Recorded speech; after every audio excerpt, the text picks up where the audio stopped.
Good Tuesday, everyone, and welcome to this edition of Conversations Daily News. I'm your host, Cyrus Webb. Glad you all could join us once again. We, of course, have your news headlines coming up on this Tuesday. We have the Truth of the Day with Mary Ellen Ciganovich, and in today's Entertainment Spotlight, you'll be part of my conversation with author Michael J. Coffino, talking about his new book, Truth is in the House. Enjoy today's broadcast. For Conversations Daily News, I'm Cyrus Webb with your Tuesday headlines.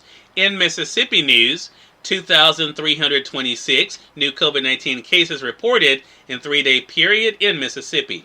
The Mississippi State Department of Health reported 2,326 more COVID-19 cases on Monday. New COVID-19 positive test results were reported to the Mississippi State Department of Health for the 3-day period, July 16th through July 18th. 3 additional deaths were also reported. The fourth wave is here, State Health Officer Dr. Thomas Dobbs said in a tweet. The rise in case numbers have been attributed to the Delta variant, which has put renewed stress on Mississippi hospitals, according to state health leaders. Administrators at the University of Mississippi Medical Center said the number of COVID-19 patients being treated there doubled last week. According to Dobbs, the Delta variant is surging across the state. Our daily counts are rising daily.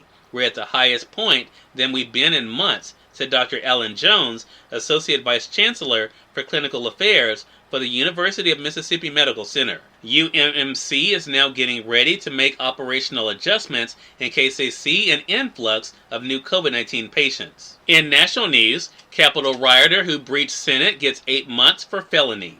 A Florida man who breached the U.S. Senate chamber carrying a Trump campaign flag was sentenced on Monday to 8 months behind bars, the first punishment handed down for a felony charge in the January 6th Capitol riot, and one that could have determined the severity of other sentences in hundreds of pending cases. In pronouncing the sentence on Paul Hodgkins, the U.S. District Judge said the 38-year-old had played a role, if not as significant as others, in one of the worst episodes in American history. Thousands of rioters loyal to then-President Donald Trump stormed the Capitol and disrupted the certification of Joe Biden's election win in a stunning display of public violence. That was not, by any stretch of the imagination, a protest, said the judge. It was an assault on democracy. He added, it left a stain that will remain on us and on the country for years to come. The judge acknowledged Hodgkins' sentence could set a benchmark for future cases, and deciding an appropriate punishment was made more challenging because the case is unique and the court couldn't look to previous sentencings as a guide. More than 500 people have been charged so far for their participation in the attack, and many, like Hodgkins, were accused of serious crimes but were not indicted, as some others were, for roles in larger conspiracies.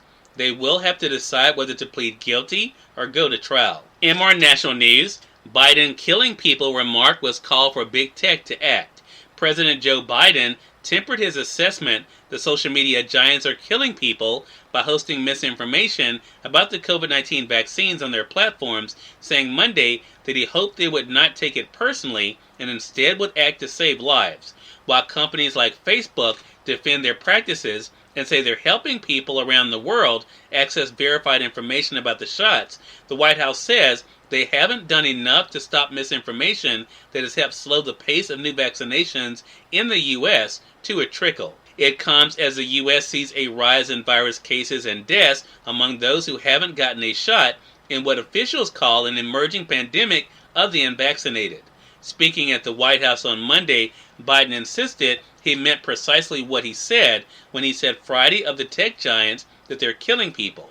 But he said the point of his rhetoric was to ramp up pressure on the companies to take action. My hope is that Facebook, instead of taking it personally that somehow I'm saying Facebook is killing people, that they would do something about the misinformation, Biden said on Monday. And finally, in entertainment news, look back in laughter, The Daily Show celebrates at 25.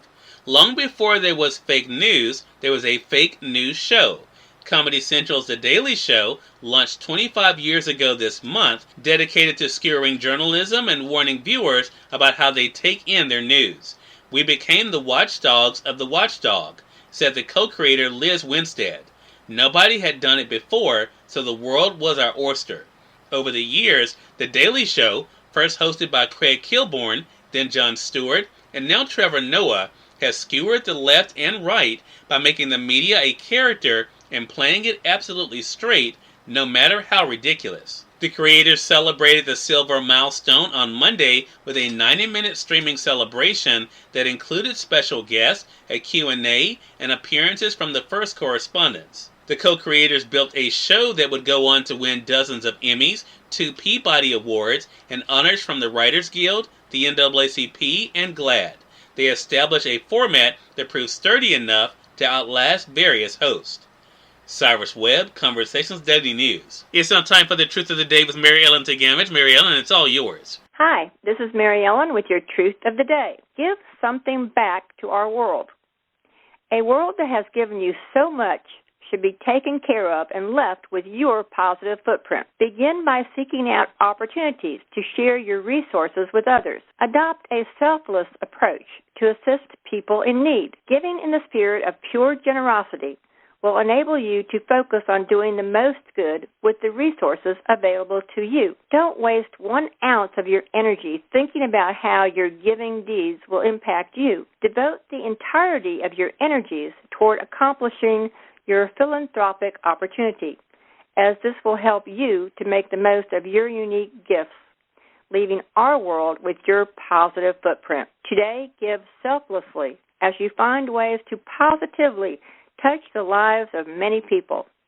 Go about and enjoy the day. You'll be hearing part of my conversation with author Michael J. Coffino in today's Entertainment Spotlight, right here on Conversations Daily News. For Conversations Daily News, I'm Cyrus Webb with the Entertainment Spotlight. Author Michael J. Coffino joined me recently on Conversations Live, the radio show, to talk about his literary journey and his new book, Truth is in the House. Here's a bit of our conversation. You know, I'm a voracious reader. I love to read, and what was so interesting to me about this book, I love the way that you're able to kind of take us back to an interesting part of American history to introduce us to these individuals and what life was like for them at that time, and we'll get more into that. What has it been like for you already to see the way that people are responding to Truth is in the House?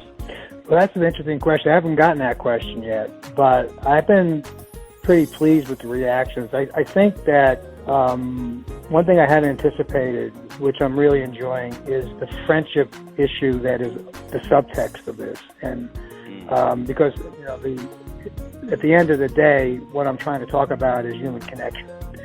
And people have been, I think the emotive power of the book has been more than I anticipated. You know, I was concerned as a white man writing about race that there'd be a lot of pushback, and there have been some questions about it, but people have been embracing. And I think, you know, I wanted to have a different kind of spin on the subject of race, knowing that it's an immensely complicated subject matter that I really can't impact directly, but that maybe in a very small way I can put a perspective out there that people might look at. So I've been very pleased with the reaction to that extent. Was that one of the things that you saw kind of evolve in the book as we kind of get to know these characters, Jalen and Jimmy, that, you know, even though they were living in the same time, the world was very different and opportunities were very different for them? You know, the book actually grew very organically once I figured out where I was going with it. But I wanted to have these two characters really, you know, even though they have their own characteristics and they have their life paths, really they're metaphors. And they represent mindsets that were prevalent in the historical times that the cover is present. Cyrus Webb, Conversations Daily News. We thank you all for tuning in to this edition of Conversations Daily News. We'll be back to you guys on tomorrow with more news, Truth of the Day with Mary Ellen Ciganovich, and of course your Entertainment Spotlight. Until then, I'm your host, Cyrus Webb, saying as always, enjoy your day, enjoy your life, enjoy your world. Thank you all for choosing Conversations Daily News today. Let's make today amazing. Take care.